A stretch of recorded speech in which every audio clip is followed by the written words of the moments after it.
Hi, I'm Emily Johnson, and thank you for this time together, and thank you to Mohican people for letting us be here on your land. I'm a choreographer, and I make performance installations, and I'm going to tell you about that, but first I'm going to tell you that I'm from a very small town on the Kenai Peninsula of Alaska, the woods, really. I'm Yupik on my father's side, and my Alaska family is from the Yukon-Kuskokwim Delta, which I tell you because it's where I'm from, and it's also where my work is from, this physical place of Alaska and the confluences of my heritage and my performance work. But I've lived away from Alaska now for 21 years, and I miss it. I know what the ground smells like. I know how to catch and put up fish. But when I'm gone from this place I love, I need to forge that relationship with the land, my culture, my family over great space, distance, and time. And a lot of us in the world do this by force or by choice.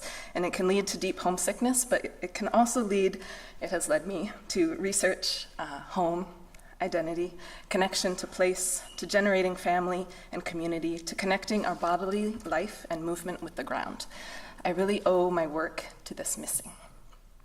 I view our bodies as everything, culture, history, present, and future at once. I try to make a world where performance is a vital part of life, where it's an integral connection to each other, to our environment, to our stories, our past, present, and future. So in the last 7 years, I've made a trilogy of works that move concentrically from the stage out into the world.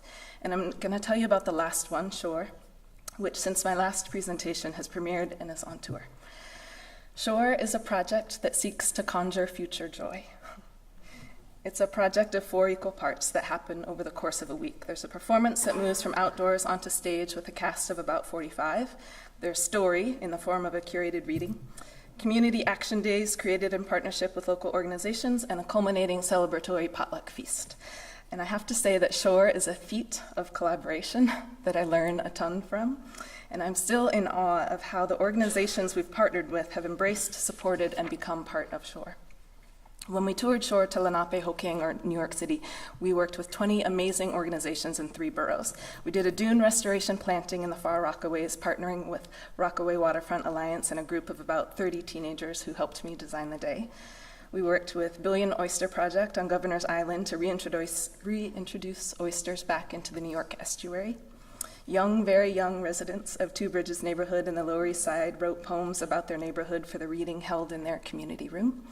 We gathered the audience and followed the path of Monetta Creek through Chelsea to New York Live Arts. And our feast was held with North Brooklyn Boat Club on the banks of Newtown Creek, a Superfund site and a place of ecological shift. I'm asking through Shore that we cycle into each other and the land, that we just pay attention. That we recognize our responsibility as active participants, that we get to know where we are through stories, through work, through sharing food and resources. And I think of all of the movements and locations and conversations generated in Shore, and I think that's what I'm choreographing. And it does generate joy, and it does generate energy. So much so that some other projects have spun out of it. So we now gather the recipes from the feast and the stories from the reading and the photos from the week and a series of commissioned essays about Shore into a zine that we mail to participants. We have scribes at every part of Shore whose job is to write down what they notice. And we've started a multi-year project, research project, led by David Scheingold, looking at the what and the how of resonance. And Shore is on tour right now. We'll be in Lamu or San Francisco next week, and partnering with the Ohlone community and ODC. And in October, we'll be in Seattle with On the Boards, and I hope you come, and I hope you send friends. And last, I have to credit Shore for birthing my next project, which holds action, rest, and stargazing in equal measure. Stargazing begins with these questions.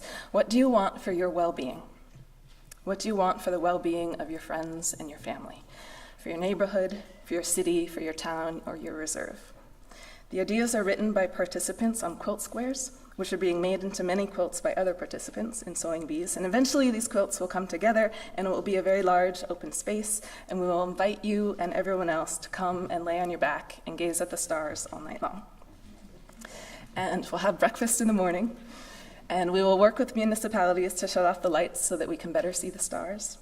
And there are youth teams who are leading the conversation about all night long safety with local precincts, because many of the quilt squares written right now have to do with police and guns, and one says, I want the police to stop killing our kids. Julia Byther, who works with me, wrote this after one of the visioning sessions in a Minneapolis suburb recently.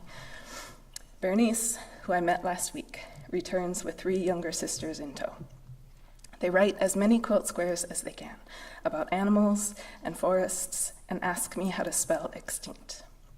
They stay till the very last moment of the market.